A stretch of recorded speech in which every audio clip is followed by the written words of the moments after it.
Hello दोस्तों, स्वागत है आपका अपने ही यूट्यूब चैनल किस्से कहानियों की ऑडियो लाइब्रेरी पर। अभी हम सुन रहे हैं कहानी बेताल पच्चीसी का 14वां भाग। तो चलिए सुनते हैं आज का भाग। विक्रमादित्य पुनः उस वृक्ष के पास पहुंचे। पहले की ही भांति उन्होंने बेताल को वृक्ष से नीचे उतारा और कंधे पर डालकर खामोशी से उस योगी के पास चल पड़े। रास्ते में फिर बेताल ने मौन भंग करते हुए कहा, राजन, तुम थक गए हो, इसलिए तुम्हारे मार्ग की थकान दूर करने के लिए तुम्हें इस बार एक विचित्र कथा सुनाता हूँ। ये कथा है वणिक पुत्री की। आर्यावर्त में अयोध्या नाम की एक नगरी है। कभी वह नगरी राक्षस कुल का नाश करने वाले श्री रामचंद्र के रूप में अवतरित भगवान विष्णु की राजधानी थी। वहां वीरकेतु नाम का एक महाबाहु राजा हुआ करता था, जो उसी प्रकार उस नगर की रक्षा करता था जैसे नगरी की रक्षा उसकी चार दीवारियां करती हैं।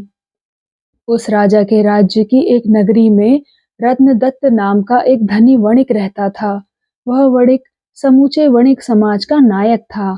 दमयंती नाम की उसकी पत्नी से उसके यहाँ रत्नवती नाम की एक कन्या उत्पन्न हुई, जो देवताओं की आराधना से प्राप्त हुई थी।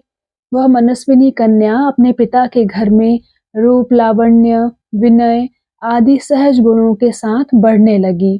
जब वह युवती हुई तब रत्नवती से न केवल बड़े बड़े वणिक ही अपितु राजा लोग भी विवाह हेतु याचना करने लगे। किंतु वह युवती पुरुषों से घृणा करती थी। वह विवाह का नाम सुनते ही अपने प्राण त्यागने को उद्यत हो जाती थी। इकलौती संतान होने के कारण पिता उसकी बात मानने के लिए विवश हो जाता था। धीरे धीरे यह बात सारी अयोध्या नगरी में फैल चुकी थी। इस बीच अयोध्या निवासियों के यहाँ लगातार चोरियां होने लगी। तब नगरवासियों ने मिलकर राजा वीर केतु से निवेदन किया, हम लोग रोज रोज चोरों के द्वारा लूटे जाने पर भी हम उन्हें नहीं देख पाते, अतः आप ही इसका कोई उपाय करें। पुरवासियों के ऐसा कहने पर राजा ने पहरेदारों को आदेश दिया कि वे छिपकर रात के समय उन चोरों का पता लगाएं। पहरेदारों ने उन चोरों को पकड़ने का भरसक प्रयत्न किया, किंतु वे उन चोरों को पकड़ने में असफल रहे। तब राजा ने स्वयं ही उन्हें पकड़ने का निश्चय किया और एक रात अकेले ही उन्हें पकड़ने के लिए निकल पड़ा। जब रात के समय राजा शस्त्र लेकर चोरों की खोज में घूम रहा था, तो एक जगह उसने एक अकेले व्यक्ति को एक मकान की चार दीवारी कूदते हुए देखा। वह व्यक्ति बहुत सतर्कता पूर्वक चल रहा था। उसकी आंखें शंकित और चंचल थी और वह बार बार पीछे मुड़कर देखने लगता था। राजा को संदेह हुआ कि अवश्य ही यही वह चोर है जो नगर में चोरियां किया करता है। ऐसा सोचकर वह चोर के निकट पहुंचा। चोर ने उसे अपने समीप आया देखकर उसे भी कोई चोर ही समझा, और जब उसने राजा से उसका परिचय पूछा तो यह कहकर राजा ने उस चोर को संतुष्ट किया कि वह भी एक चोर है।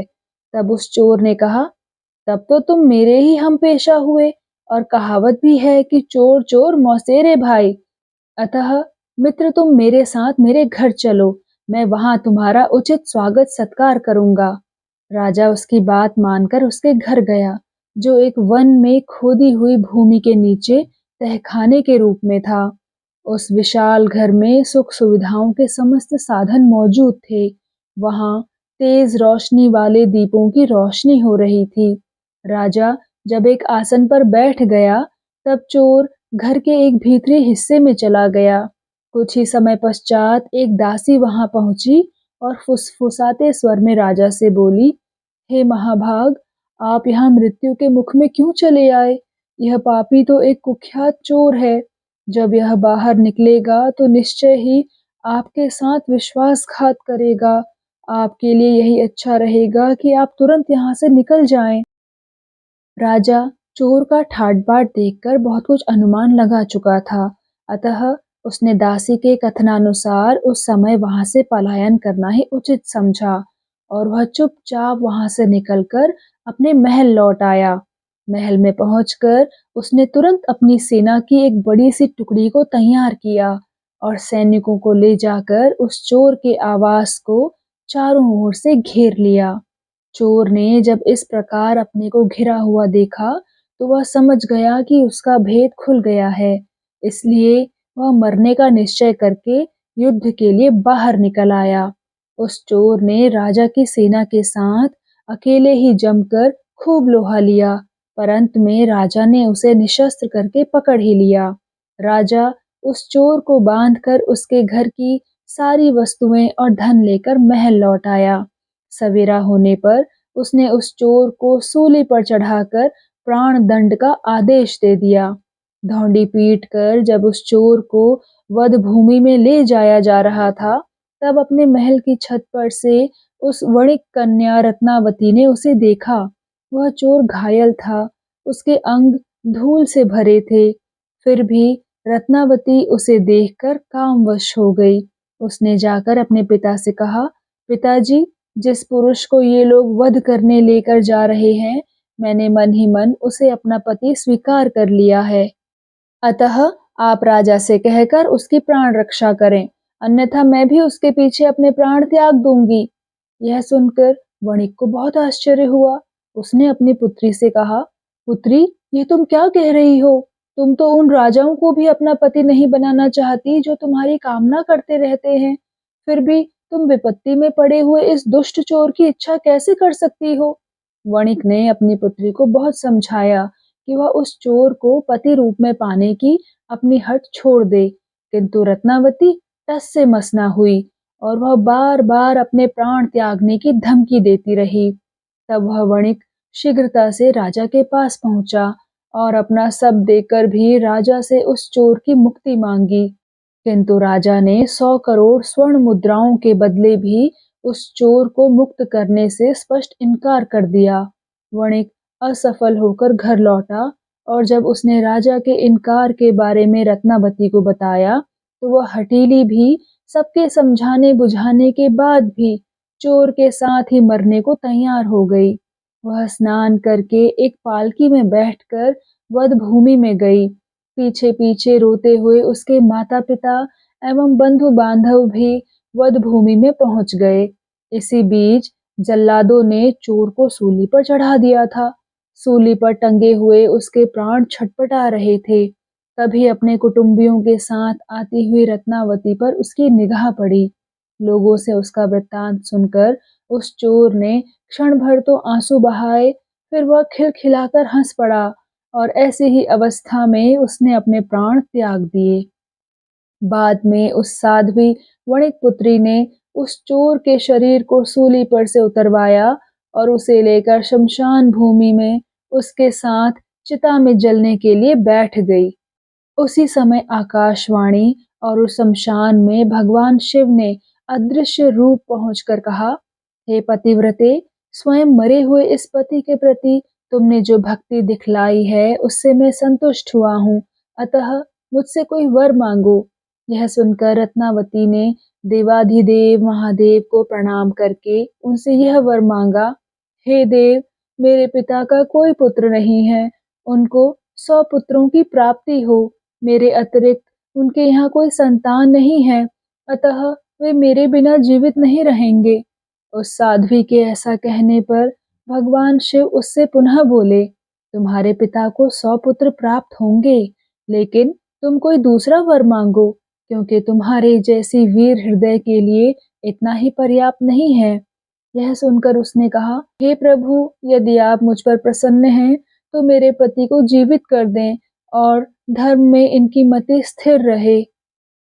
ऐसा ही होगा, तुम्हारा पति अक्षत शरीर जी उठे, धर्म में इसकी मति स्थिर रहे और राजा वीर केतु इस पर प्रसन्न हो। आकाश से अदृश्य रूप में स्थित भगवान शिव ने ज्यों ही ऐसा कहा, त्यों ही वह चोर अक्षत शरीर जीवित होकर उठ बैठा। यह देख वणिक रत्नदत्त विस्मित भी हुआ और प्रसन्न भी। वह प्रसन्नता पूर्वक अपनी पुत्री और जमाता को अपने बंधु बांधुओं सहित अपने घर ले गया। बाद में पुत्र प्राप्ति का वर पाए हुए रत्नदत्त ने प्रसन्नता पूर्वक खूब धूमधाम से एक उत्सव का आयोजन किया, जिसमें उसने राजा सहित पूरे नगर को भोज के लिए आमंत्रित किया। जब राजा ने यह समाचार सुना, तो संतुष्ट होकर उसने चोर को बुलाकर अपना सेनापति बना दिया। उस अद्वितीय वीर चोर ने भी चोरी की वृत्ति छोड़ दी और उस वणिक पुत्री से विवाह करके राजा के अनुकूल रहकर सन्मार्ग अपना लिया। राजा को यह कथा सुनाकर और उसे शाप का भय दिखाकर उसके कंधे पर बैठे बेताल ने पूछा, राजन, अब तुम यह बताओ कि उस वणिक पुत्री को अपने माता-पिता के साथ आई देखकर सूली पर टंगा हुआ वह चोर पहले रोया क्यों और फिर हंसा क्यों? इस पर राजा विक्रमादित्य ने उत्तर में कहा, बेताल, वह चोर रोया तो इस दुख से था कि यह वणिक जो मेरा अकारण बंधु बना, उससे मैं उऋण नहीं हो सका, और हंसा इस विस्मय से कि पति रूप में राजाओं का भी तिरस्कार करने वाली यह कन्या ऐसी स्थिति में पड़े हुए मेरे प्रति कैसे अनुरक्त हो गई। सच है, स्त्री का चित्त बड़ा विचित्र होता है। राजा विक्रमादित्य से अपने प्रश्न का सटीक उत्तर पाकर वह मायावी बेताल अपनी शक्ति के द्वारा राजा के कंधे से उतरकर पुनः उसी शीशम के वृक्ष की ओर उड़ गया। राजा भी पहले की ही भांति उसके पीछे पीछे चल पड़ा। तो दोस्तों, कैसा लगा आपको आज का ये भाग? कृपया कमेंट सेक्शन में आकर ज़रूर बताइएगा। और अगर आपने अभी तक इस चैनल को सब्सक्राइब नहीं किया है तो कृपया सब्सक्राइब भी ज़रूर कर लीजिएगा। मैं मिलती हूँ आपसे इसी कहानी के अगले भाग के साथ। तब तक के लिए धन्यवाद।